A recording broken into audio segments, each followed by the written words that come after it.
Príjemný dobrý večer, vážení priatelia.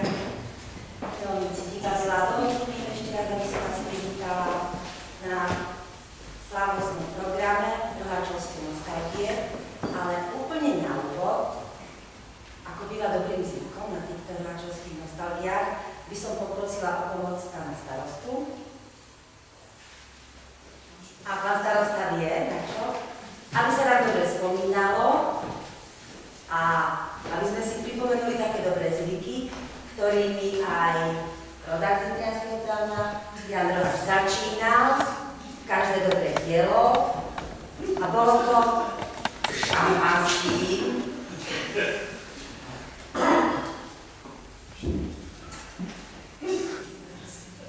Dramatická chvíľa.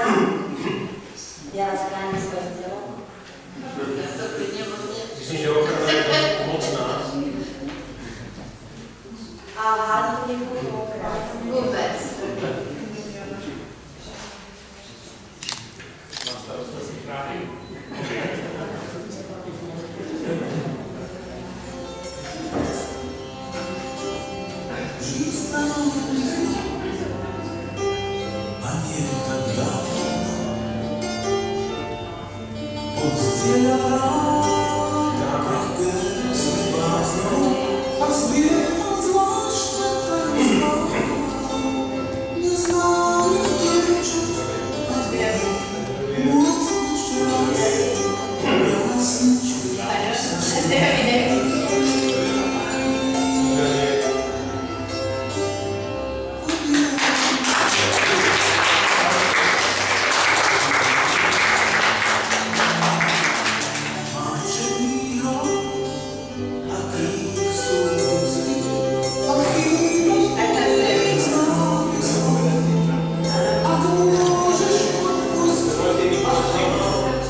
Ako si vy spomínate na Jana Roháča, kedy ste sa s ním prvýkrát stretli?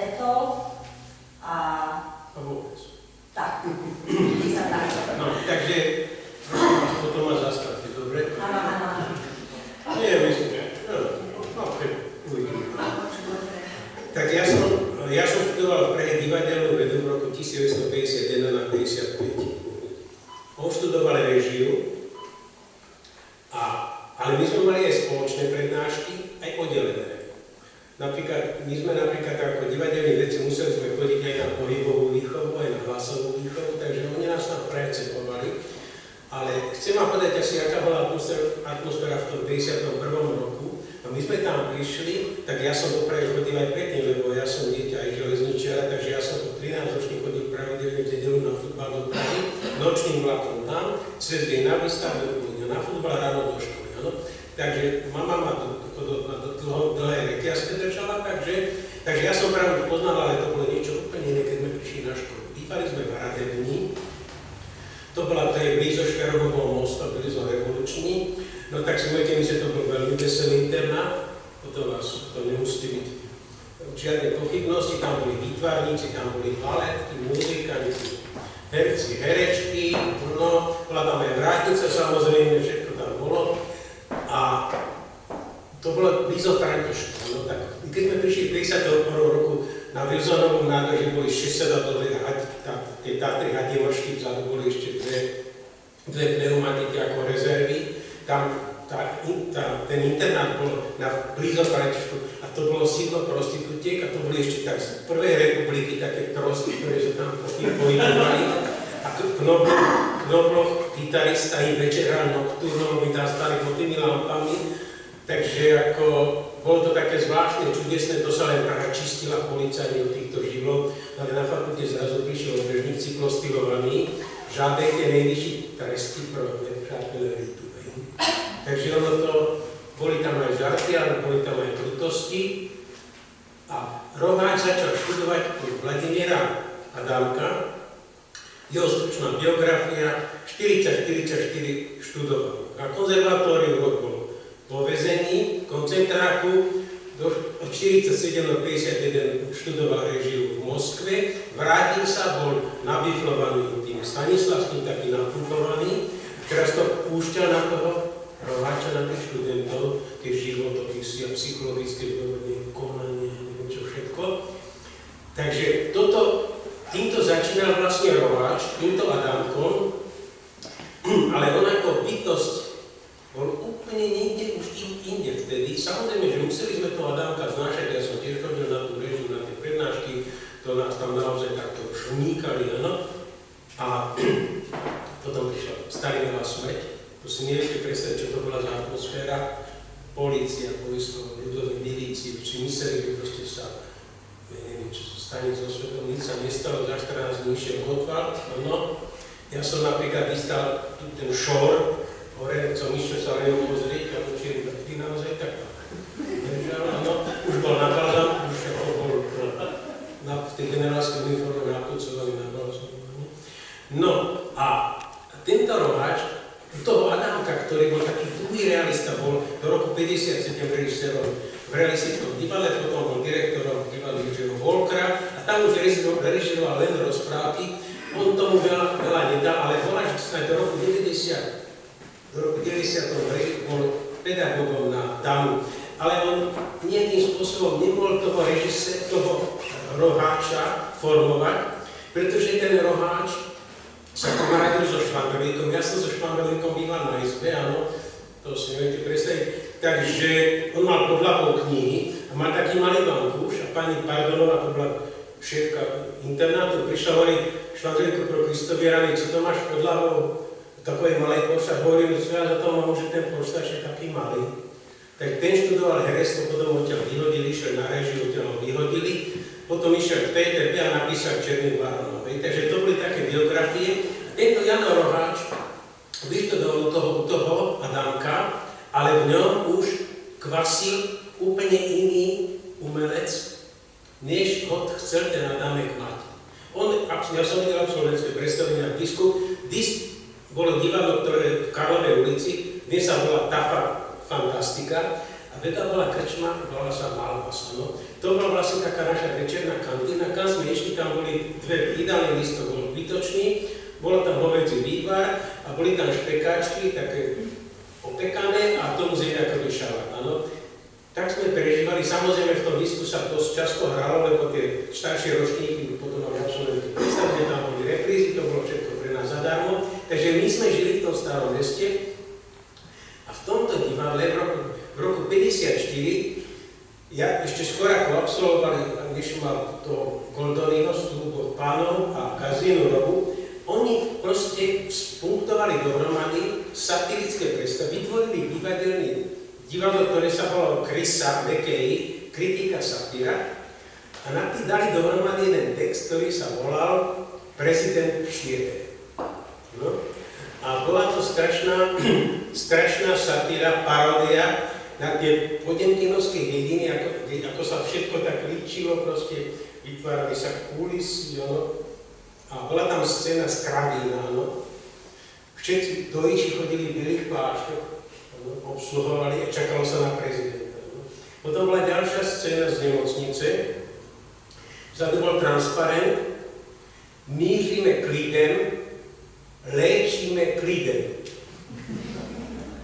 A do toho spieval zbor, tí dojičov, tých istých plášťach, mali fonendoskopy a spievali z predanej nevesty, proč bychom se netěšili, když nám Pán zdraví. Samozrejme na to veľký škandál, že kde sú tí pozitívni postoje, alebo že to nie je vyvážené a proti tomu, že sú takí dobré príklady, čokoľvek to vtedy bolo. A títo, lebo vtedy, viete, ten Zápotocký napríklad, on chodil do reštaurácie do Slovanského domu, ja som chodil na obedy do Slovanského domu ako študent, dal som si celé to, čo som mal, a Zápotocký chodil s manželkou, hral toho ľudového prezidenta. V Rudolfine bolo čítanie spisovateľov, tam bola Karel Konrad, Marie Majerová. To ja som tam samozrejme išiel zo zvedavosti a Zápotocký sedel vedľa nich a čítal tam Rudá záreň nad Kladom. No? Tak títo chlapci, čo robili to satirické predstavenie, vybrali sa k Zápotockému na hrad, aby si to prišiel pozrieť, že to je vlastne hravný. No? Tak oni išli normálne tajomníkovi a ten Zápotocký prišiel na to predstavenie, pozvali a hovorí, co proti tomu majú, keď je to dobré. Takže tam sa vlastne rodil Roháč v tomto a on potom samozrejme urobil toho Goldonyho a to predstavenie Goldonyho, Sluhodových Pánov, to bolo naozaj proste gejzer nápadov. Tam už bolo vidieť jasne, že sa tam rodil ten komediálny režisér. Tak Kazína Roba to bolo normálne realistické divadlo, psychologické, také so všetkým, ako to má byť. On absolvoval samozrejme, no ale vtedy to nebolo tak, že boli to nejako semafory, proste nič také nebolo vtedy. Tak išiel pekne s Milošom Smetanom, ktorý bol vedúci nášho ročníka, išli spolu do Pardubíc, kde bol rok.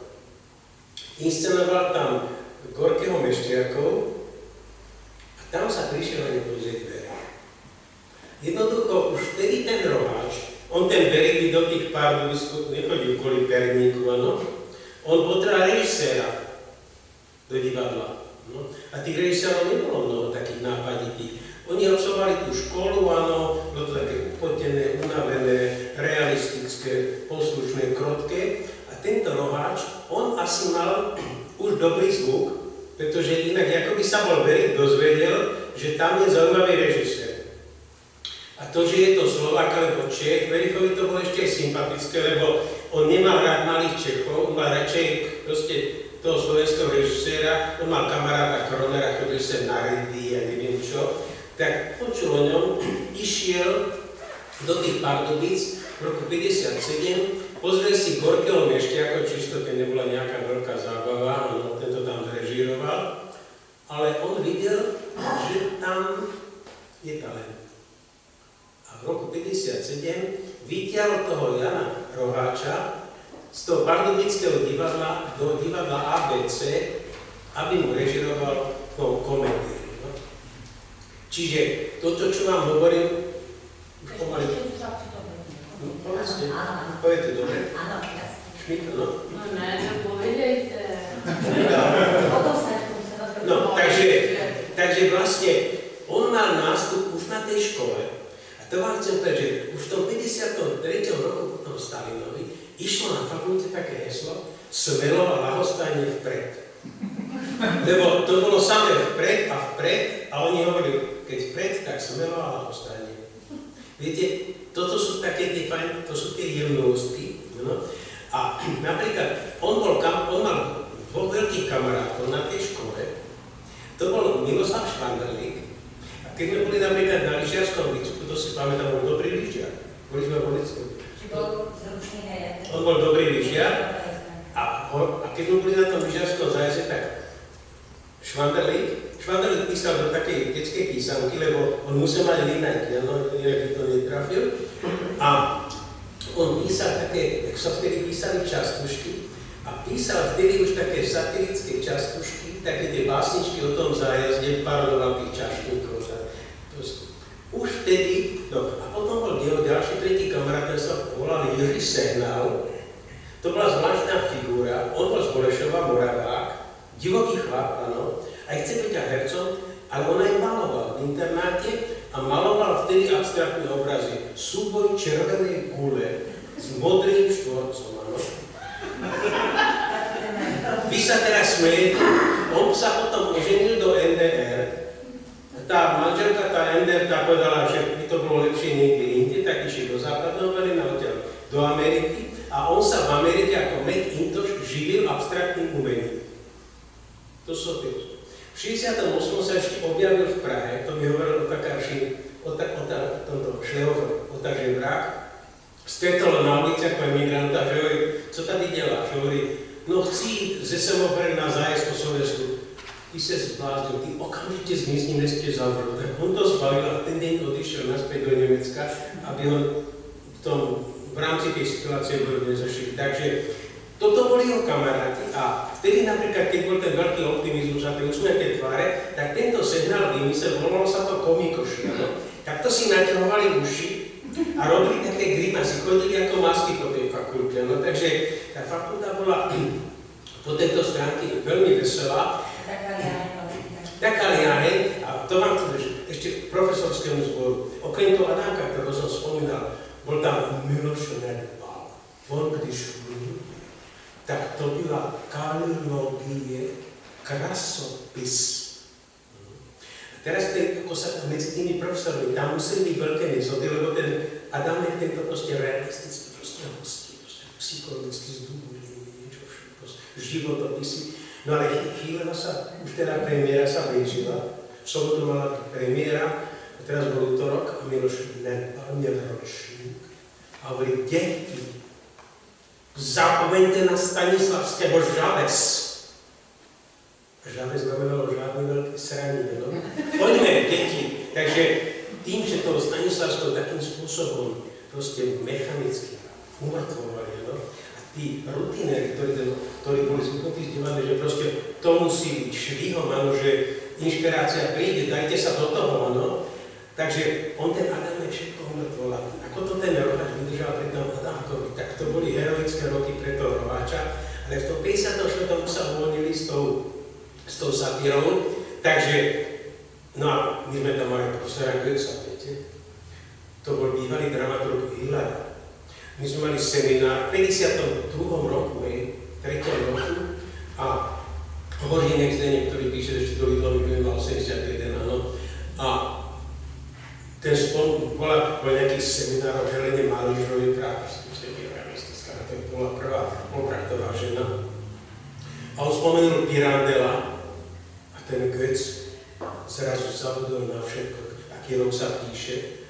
A spomínal, urobil dvojhodinový profil, monografiu Luigi Pirandela, predniesol z Blatu, pretože on Pirandela sprevádzal v roku 26. bol v Prahe, ten sprevádzal Romeo Rolanda, takže my sme sa tam zrazu stretli s veľmi rozličnými profesormi, bol tam profesor Pokorný, ktorý ovládal asi 6 rečí, no, prišiel, už bol jemne proste strihnutý, hovorí, tak kde mám tu prednášku zase? A on si ho napísal na cigaretu na tú škatulku, vyfajčil cigarety cez Skalovú most, býval tam v Lakarskej, zahodil to a hovorí, Herko, ja som to stretol, tú prednášku a 2 hodiny hovoril o Boltonimu alebo o Shakespeareovi.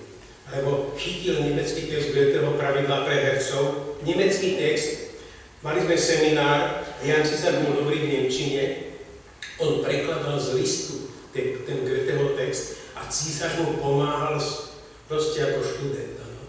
Takže Roháč sa dostal do prostredia, ktoré ho naozaj vnútorne budovalo. Ten talent tam bol, inteligencia to bola, neviem, vedel on po nemecky alebo po maďarsky, to mňa oslovoval zásadne len Lásova, no. Takže, a potom on už mal vtedy deti, my sme bývali na izbe, ja som býval s tým Špandelíkom asi rok, áno. A ten sa tam dostal tak, že prišiel tam a on bol strašne lenivý, áno. A nechcelo sa mu stávať, býval v Chodove a prišiel za to pani Pardonová, ktorá mala dobré srdce, hovorí, a odkud si? Hovorí, ja som z Chodova. A to je u Varu, u Karlovy Varu, áno. A on taký bol hlavou, tak to bolo v Prahe, samozrejme, na okraji Prahy, no ale tak sa tam ubytoval, aby musel ráno vstávať, takže boli tam aj také veci. Tá pani Pardonová, to bola naša taká matka. Ona požičiavala peniaze z úradnej kasy, prišla výmena peniaze, ona nemala ani korunu z tých peniazy. Takže ten internát bol veľmi veselý, bol plný energie, nápadov. Boli tam nadaní ľudia, muzikanti. To keby som mal spomínal, proste jeden za ten, to boli členmi Národného divadla, Filharmónia a podobne. Takže Jan Roháč v týchto študentských rokoch bol v prostredí vynikajúcich profesorov, ako bol napríklad ten pokojný, a bol tam aj Karel Martínek, ktorý vtedy do nás hustil, že teda Merkold ako to Ostrovského dokatovala, no. Ale prešlo 10 rokov, vydal o tom Merkoldovi vydal monografiu, no. Takže aj oni sa menili, alebo Jan Kopecký, tzv. Nepolapiteľný Jan, ktorý som mal väčšie konflikty všelijaké, áno, ako študent, ale potom, keď s ním zatočili, a mne vyšla prvá kniha v roku 71, tak som išiel na jeho byt. Viete, keď vás niekto kopne do zadku, poštovú schránku máte prázdnu, bez ohľadu na režim.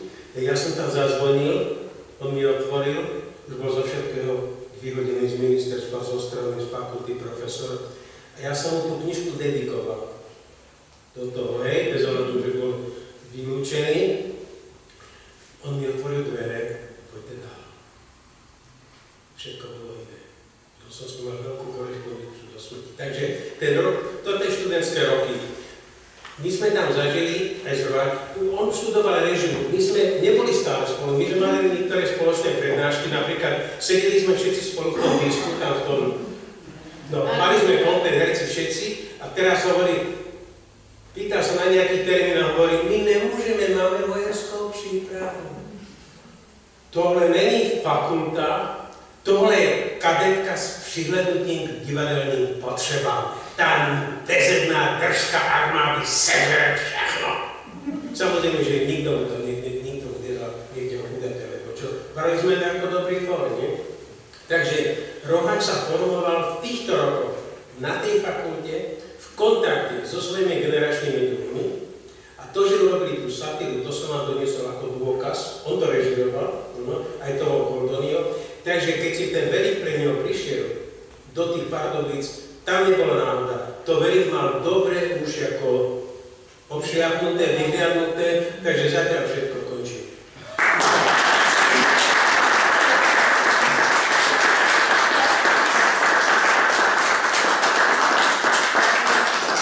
Dovolím si povedať, že pán Ladislav Lajka v 62. založil divadelný Nie, 62. V 62. založil. Ale v minulom storočí. To v minulom storočí, to si ešte aj ja pamätám, nebola som na svete. Buďte rada, nie to bolo čo. Nie to bolo čo. S otvorenými ústami a napnutými ušami počúvam, čo sa všetko dialo. Ďakujem veľmi pekne za útavé rozprávanie, aj pre mňa, možno teda určite aj pre vás viacerých poučné, ale ako to je teraz s tým humorom na Slovensku, to by som sa opýtala Jana Pasuru, ktorý je riaditeľ Stredoeurópskeho festivalu humoru a satiry kritickej hry. Tak ako to vidíš za tým? Najprv ťa popravím Európskeho festivalu. Európskeho. Áno, sme sa premenovali na Európsky festival. Bude to v roku 32. ročník. No a ako to vidím? Ja najprv sa odrazím od pána kolegu, pretože vlastne som tiež študoval v Prahe na DAMu a študoval som produkciu a všetko toto mi je veľmi dobre známe, pretože... Deloval som. Nie. Pretože ja som síce už nebýval na Hradebníku, som býval na Vietrníku a na ďalších tých najnižších mieste a tak ďalej, ale tieto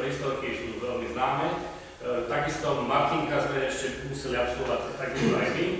Čiže tú odchádzajúcu generáciu profesorov som zažil.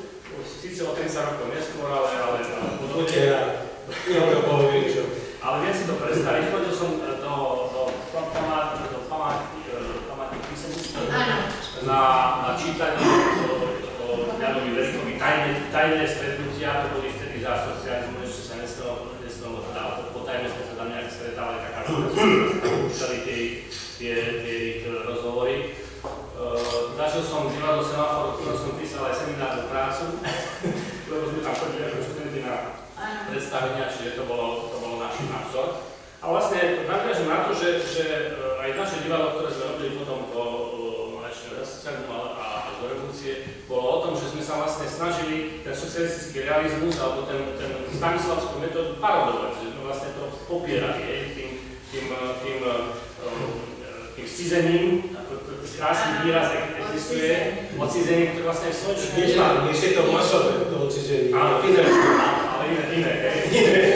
Masové. Ale dá sa povedať, že ten humor malých javiskových foriem, ako sa to kedysi nazývalo, a to sme vlastne prevzali doslova počnú s Stanom Štepkom, Radošinským a iným divadlom a nasledujúci generácia aj našim divadlom a ďalšími divadlami, ktoré tu na Slovensku, či už v amatérskom alebo profesionálnom pôsobili, tak vlastne vychádzal z toho, čo robili Semafor, čo robil predtým Verich, čiže akási kontinuita medzi tým, čo vznikalo v Čechách, čo sme s takým obdivom a úžasnou prenesli sme to na Slovensko a ja vlastne som bol vďačný, že ma neprijali na Ročnú do Bratislavy, lebo som zažil 4 roky nádherné v Prahe a zažil som to, že chodil som ešte na Hornička, chvála Bohu, vďaka nemu som sa dokonca dostal na školu, lebo ušiel som z vojny, to je tiež taká jedna príhoda, že ja som bol na vojne a chcel som ísť na prijímacie skúšky na DAM, tak som ušiel z kasárny, išiel som na predstavenie Hornička, potom som cestoval do Prahy noce rýchlikom, na druhý deň ráno som prišiel na skúšky, porozprával som o Horničkovi a profesor Vítek, ak si ho pamätáte, tak ten bol úžasnutý a to mal najlepšie talentovky do všetkých Slovákov. Takže aj takéto zážitky. No a potom, čo sme my robili divadlo, tak sme si hovorili, chodili sme po celom Československu, sme si hovorili, že to všetko, čo najlepšie vidíme v tých malých javických formách, lebo vtedy boli také festivaly aj celoštátne a tak ďalej, tak sme si povedali, že budeme volať do Kremnice, do nášho mestečka, do nášho malého klubu Labyrint, ktorý je taký podzemný, ktorý vznikol v 60. rokoch, jeden z najstarších klubov na Slovensku, ktorý sa podobal v podstate na tie kluby ako Žesnická a podobne v Prahe. Na Žesnický sme chodili, pamätáte sa na to určite, že tam vlastne tá atmosféra... Nie. Len kedy. Tak sme začali pozývať tie divadlá a tie najlepšie predstavy do Kremnice a tak vznikol vlastne festival Humor a satíry, ktorý sme nazvali Kremnické gagy a najprv Slovenské gagy, pretože sme chceli naznačiť, že vlastne hus alebo gagy vznikli z husy, zo slovenskej husy. To nebolo nič s nacionalizmom, ale to bola taká metafora na štýlu Vlastislava Zetlinského, ktorého sme tiež obdivovali a ktorí vlastne boli spolupracovníci Jana Roháča, ktorý ho režiroval a tak ďalej v tých 60 rokoch. A neuveríte, že aký vlastne ten život je taký úplne taký oblúkovitý, že keď sme prišli zavolať tú pani, ktorá sa volá Táňa Kovačevičová, neviem, či vám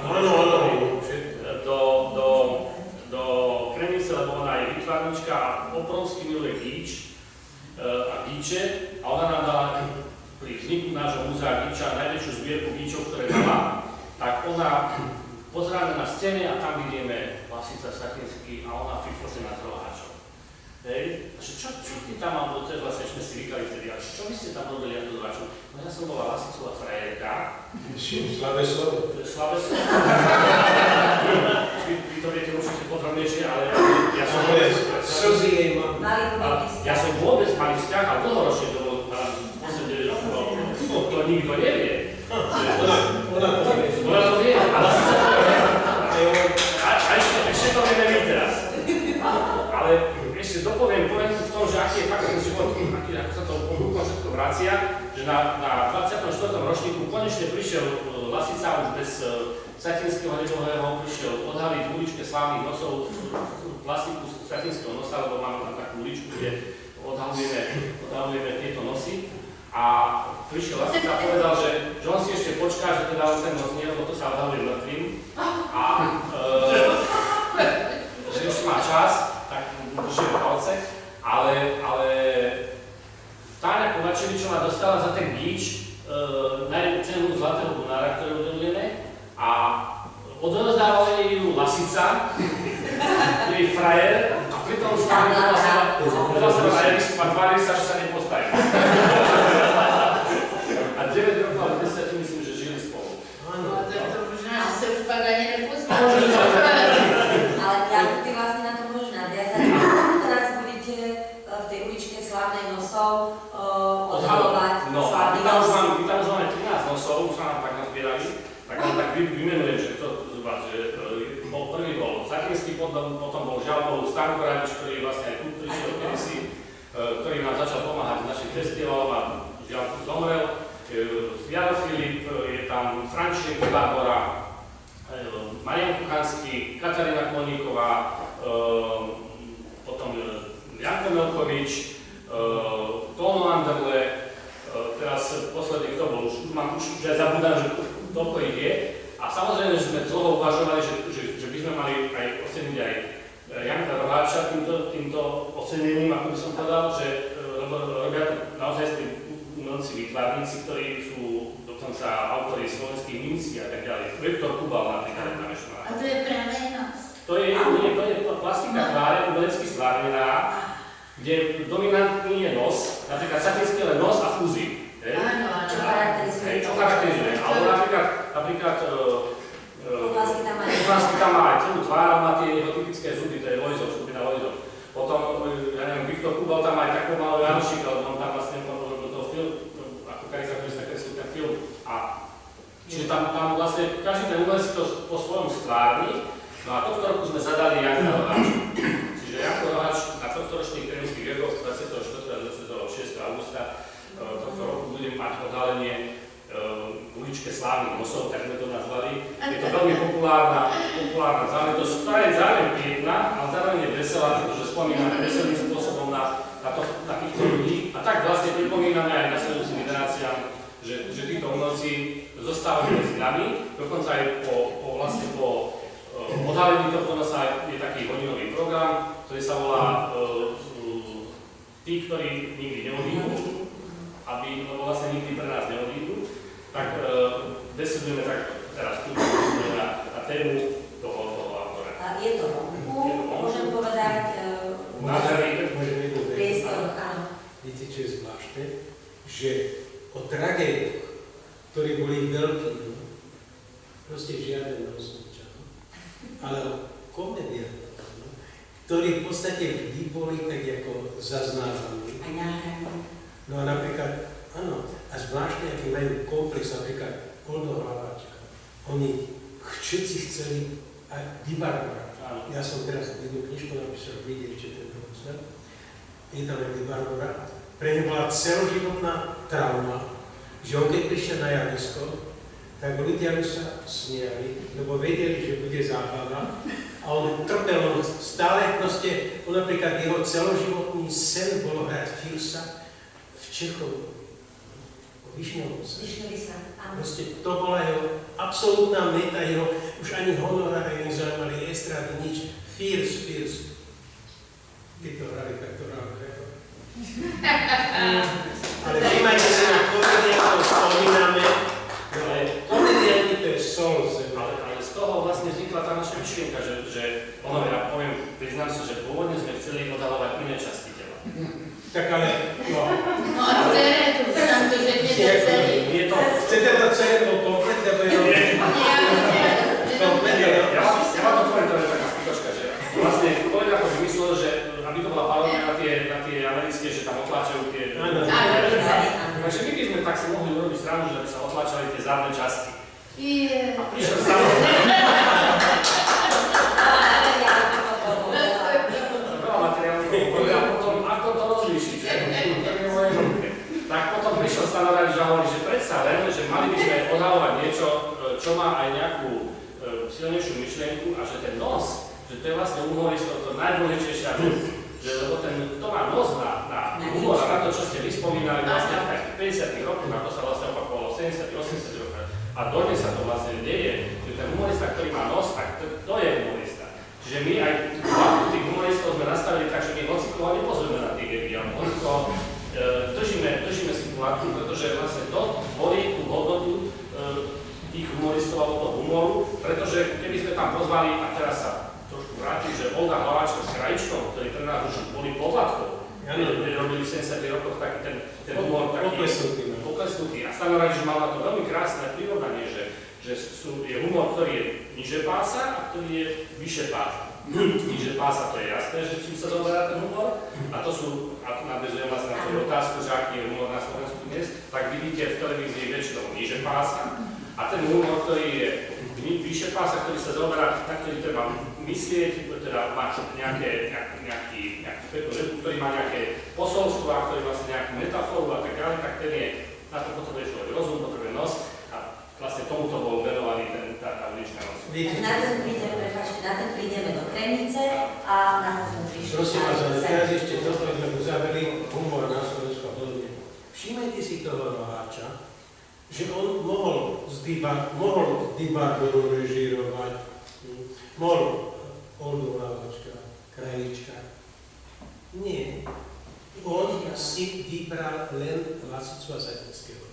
A Lasica a Satinský, oni nechceli robiť politickú saturu, komunálnu saturu. Oni chceli robiť taký humoristický, súdno krásny povahovopis slovenského človeka. Charakter. Čiže niečo také, čo robili naozaj veľkí humoristi, ako bol Molière, Goldoni, Pomarz. Čiže to bola tá vyššia, tá absolútne horná vrstva, no, lebo to Lasicu Satinského si čítate aj po rokoch a stále sú tam veci, ktoré platia v tom národe. Takže, ale teraz naozaj už je čas, aby sme uzavreli toto. Ja to prekonám. Mali sme dokonca, a to som hrdý, že okrem zahraničných hostí, ktorí tam máme strašne veľa aj sme mali jedného vynikajúceho hostia, Jiřího Súbie. To som bol pred 2 rokmi v Nemci a to bol naozaj zážitok, pretože toho si považujeme za naozaj vrchol aj českého humoru a tak ďalej. Takže týmto prekladňujem vám. To bola korendička. Ostatne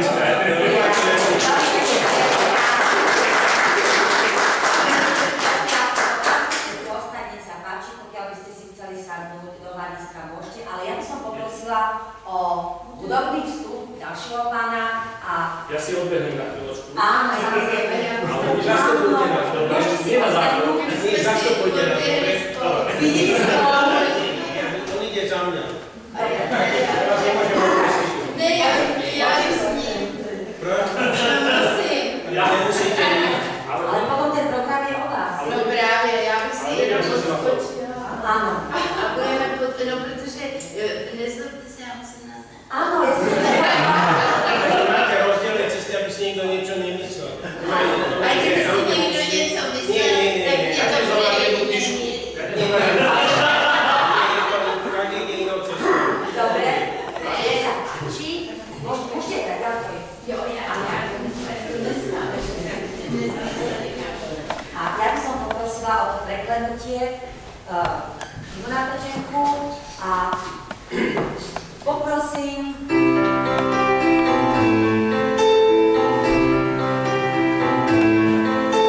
Zní tu spousta nápěvů, zní láskou, co je bez hněvu, ty tóny mě plní tím hrání. Já vzhlédám bájným rozměrům, chordu i bojných závěrům, už znám tu svou kletbu díků vzdání. Haleluja, haleluja, haleluja.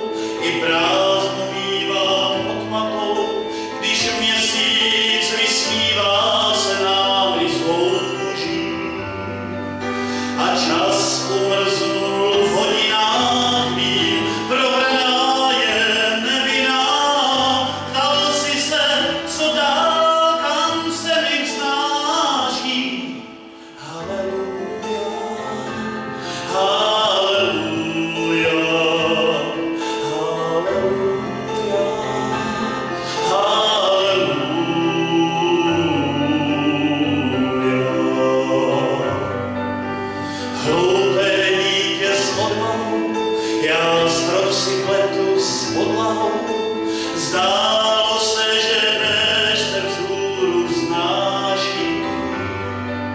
Zlé je před i za námi vím, každý jednou oznámí. Lampa z lampy a ne hvězdy zháží. Haleluja, haleluja, haleluja.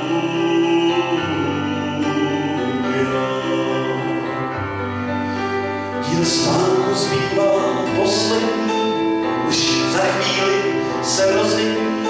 Má s tím ta věčná píseň z dávných dnů. Tak slyšný Pane, pomoz nám dál cestou svou nejít sám. Je cílem zás a spásné. Haleluja, haleluja, haleluja, haleluja,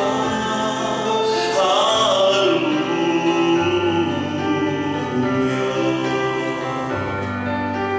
Zní tu spousta nápěvů, zní láskou, co už je bez hněvu. Ty tóny mě plní, tím i chrání. Já zhlédám bájným rozměrům, můj chor se blíží k závěrům. Už znám tu svou kletbu, díku vzdání. Haleluja, haleluja, haleluja, haleluja.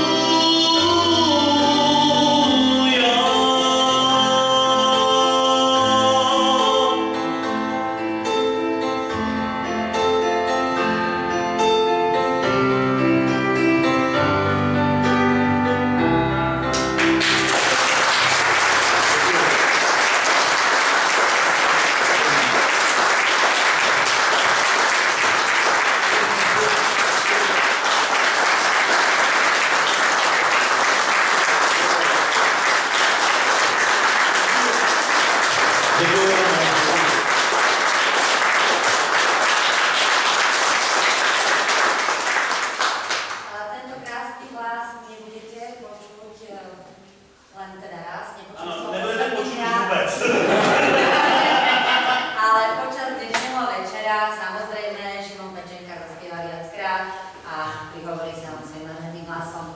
Ano, Nech sa páči. pardon, možná bylo to krásné a bylo to dostatečně dlouhé, aby jsme se mohli vrátit stolem.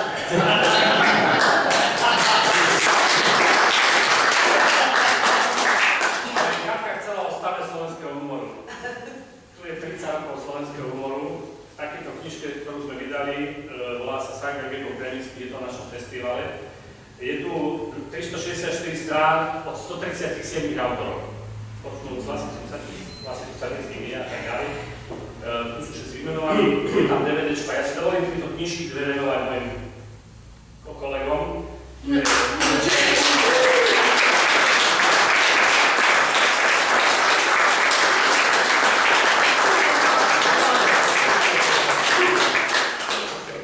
No ano, Ďakujem veľmi pekne aj to je úžasné. za naši hostia Osku, za darček Jakovi a samozrejme prešli by sme dáme k tomu krajšiemu, No, za týmto stolom. Nie, Ja som dobrý. spolu, Jo, myslíš to? a ste tam pod našim znakom Slovenský. Krása, směšná. Ako by som vás teda predstavila, Uršula Kulková, herečka, komička, svoje detstvo a mladosť prežila v Romove, pôvodným povolaním nikto by nepovedal, zdravotná sestra. Rada ste sa starali o druhých? Ano. Tak, neskôr ste sa s tým aj živili. No, já jsem dělala v nemocnici 5 let a dokonce i v tuberkulózní léčebně. Dokonce jsem byla i jako brigádnice na stavbě mládeže elektrárna číslo 1 Tušenice. Sice jenom krátce, půl roku, protože nejdřív mě dali k lešenářům, tam jsem zborala všechny ty klapky, nějak mě to nešlo, a tak pak mě Takže jsem šel zase zpátky do nemocnice a no, teď mě to vemte.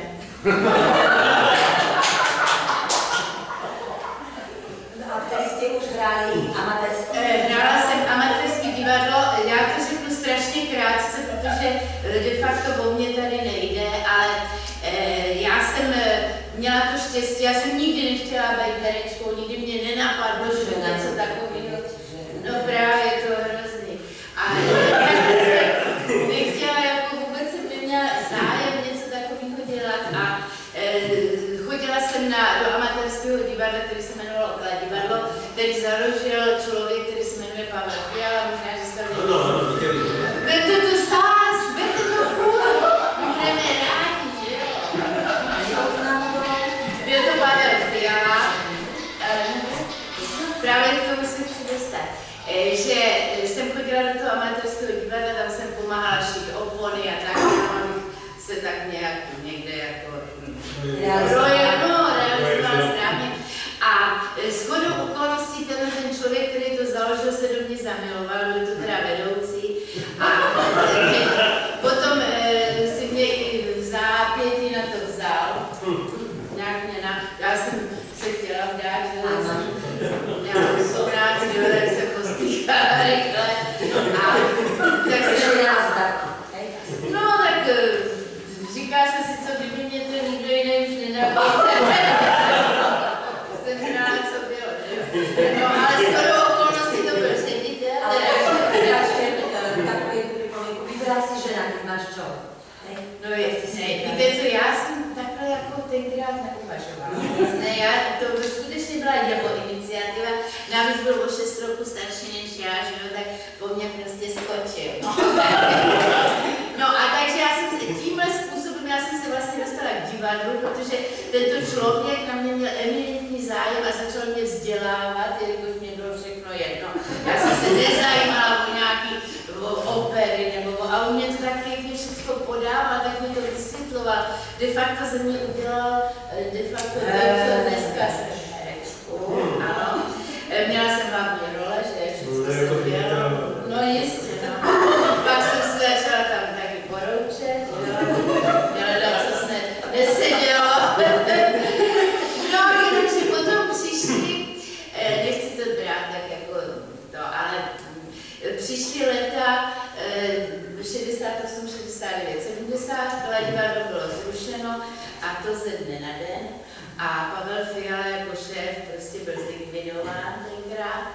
A my jsme teda, ten soubor se rozprášil úplně, zůstali jsme tam dva, to jsem byla tedy já a Vašek Dalšus a dostali jsme ředitel, kterýho budete určitě znát a já jsem ho měla velmi ráda a byl to Jaroslav Kundela, který pracoval tady v Bratislavě v Opeře. Ano. A to byl vlastně de facto velice, jako to byl jeden z mých nejlepších, já jsem měla hodně šéfů v životě a ten Jaroslav Kundela, který bohužel zemřel, byl jedním z mých nejlepších šéfů a potom to byl taky Slávek Šimek ještě taky. Ale tam začalo vlastně teprve pro mě to pravý divadlo, protože už jsem nebyla ředitelová, jo, a už jsem byla de facto jen tak zařazená a měla jsem ukázat, co vlastně dokážu. Takže jsem se snažila a vůbec nechápu, jak jsem se udržela 50 let na scéně, protože de facto jsem se tím profitala.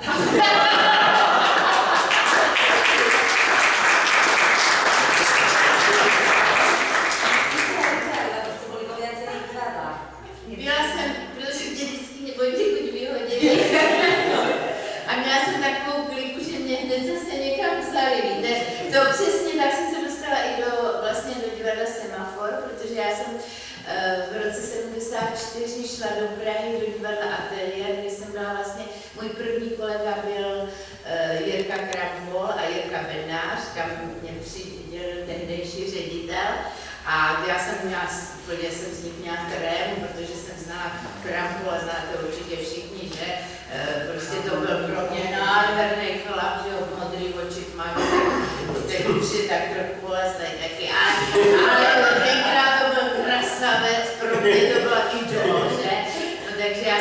seděla v tom předpokoji v tom ateliéru, tam byl šéfem pan Mára, Josef Mára, a teď jsem tam čekala, protože on mě měl představit, teď přišel Jirka Krampol s tím pennářem a teď tam šli rovnou do ty kanceláře, tam seděla jako takový okropeček a Jirka, jsem slyšela přes tu zeď, jak Jirka Krampol říká, prosím tě, Pepiko, co to tam sedí za nasranou ženskou? To jsem byla já chudák, která jsem byla strémovaná. No a tohle bylo taky moje setkání první s Janíkem Roháčem.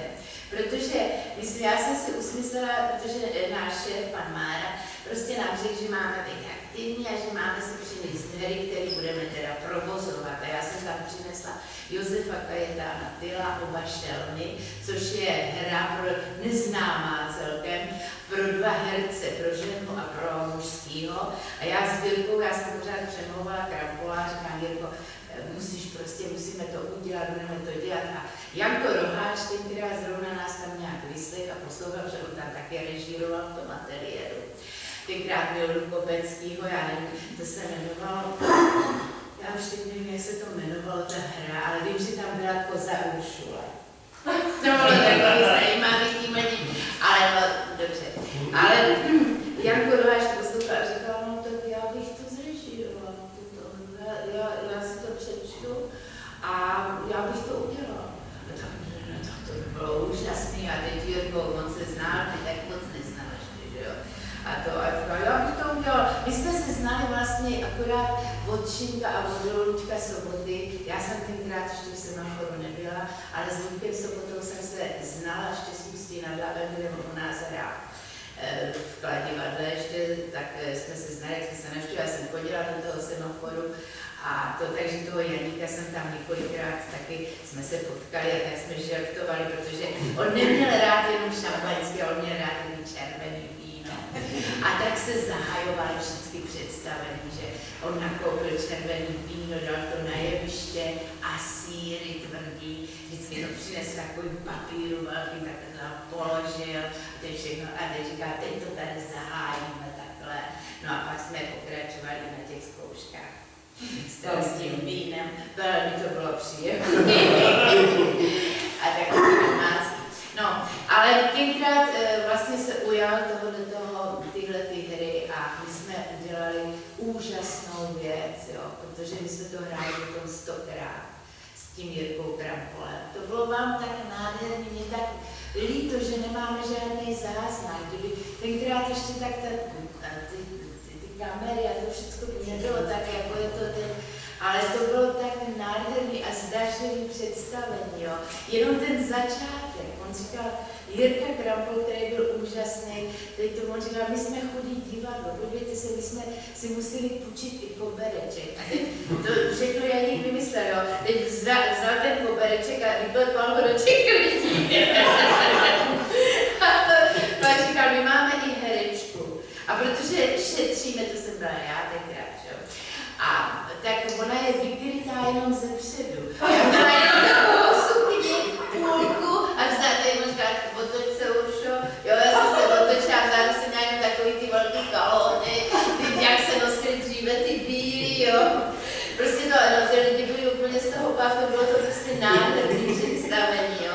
To bylo moje první setkání s Janíkem, protože já teda musím říct, že já jsem ho měla strašně ráda. Do dneška mám od Tarase Kuščinského jsem si koupila jeho fotografii, která mně připadá, že není tak zdařilá, jako třeba tato fotka se mi líbí daleko víc, já ji mám teda doma a mám ji zarámovanou a vždycky se na ní, mám tam i Slávka Šinka, vždycky vidí, aby se tak rozbrečela, protože já jsem sebedojímací. To tak mluvím, vždycky, když si nevím rady, tak se na to dívám, říkám si, co ty by Janík, co ty by si tomu řekl. Jo, takhle to. No,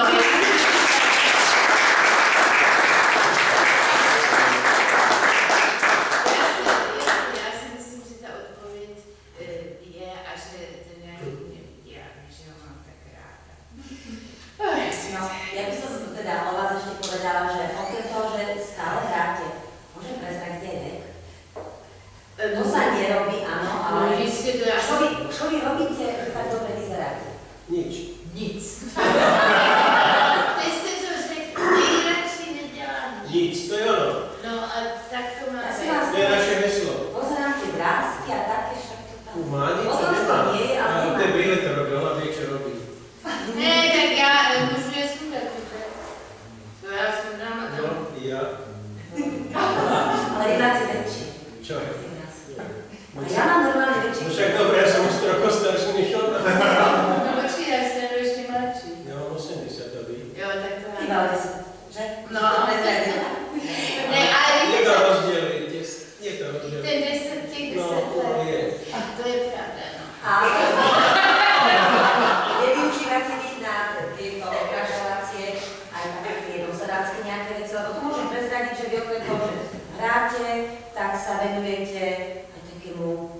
alternatívnemu liečeniu alebo lešteniu?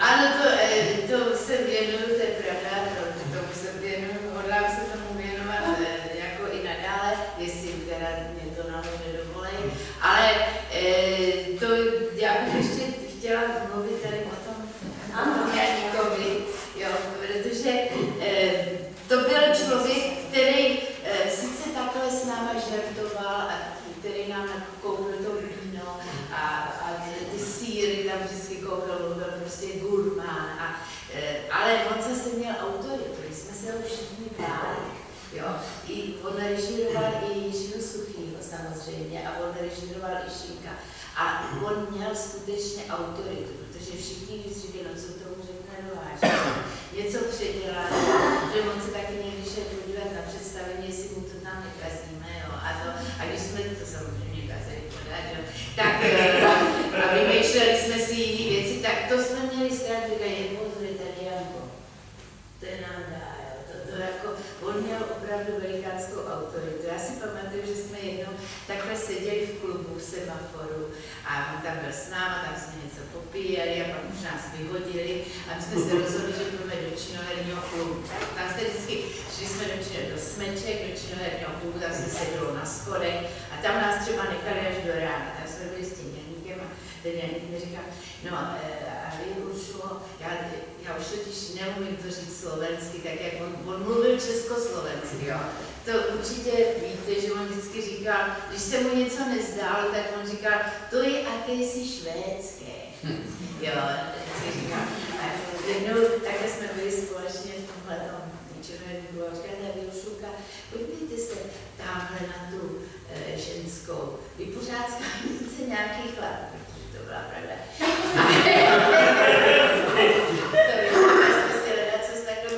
Povídali po životě a říká, podívejte se, jak ona to, běžte tamhle k tomu mužskému a ukažte mě, jak vy to děláte, když chcete toho chlapa svízt.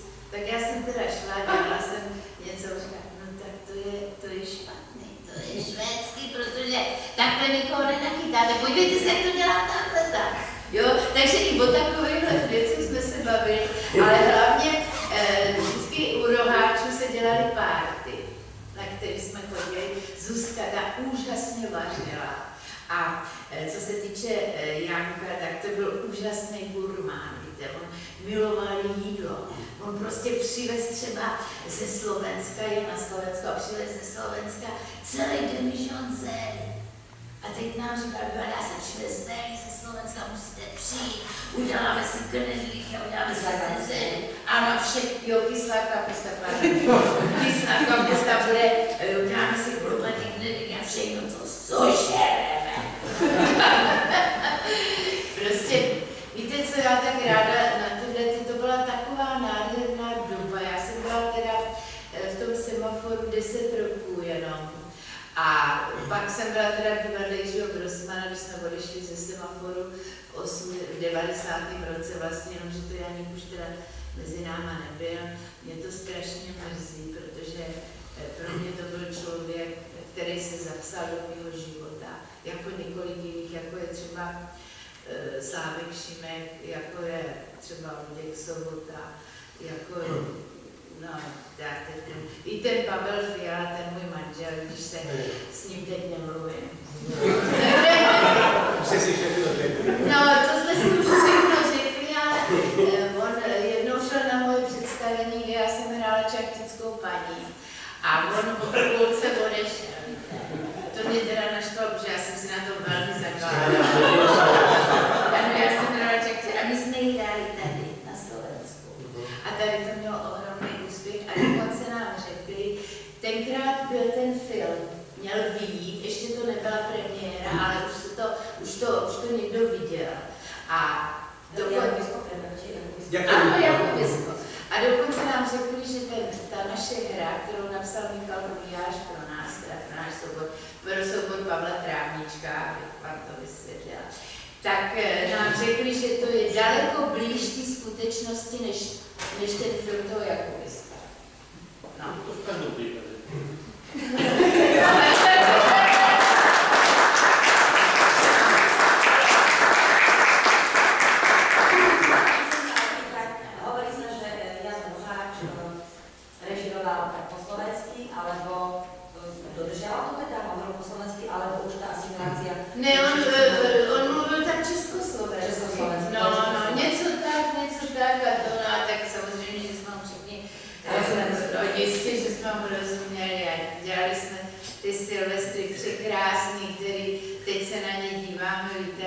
to v podstatě je nepřekonatelný. Takový Silvestry už nikdy nebudeme mít.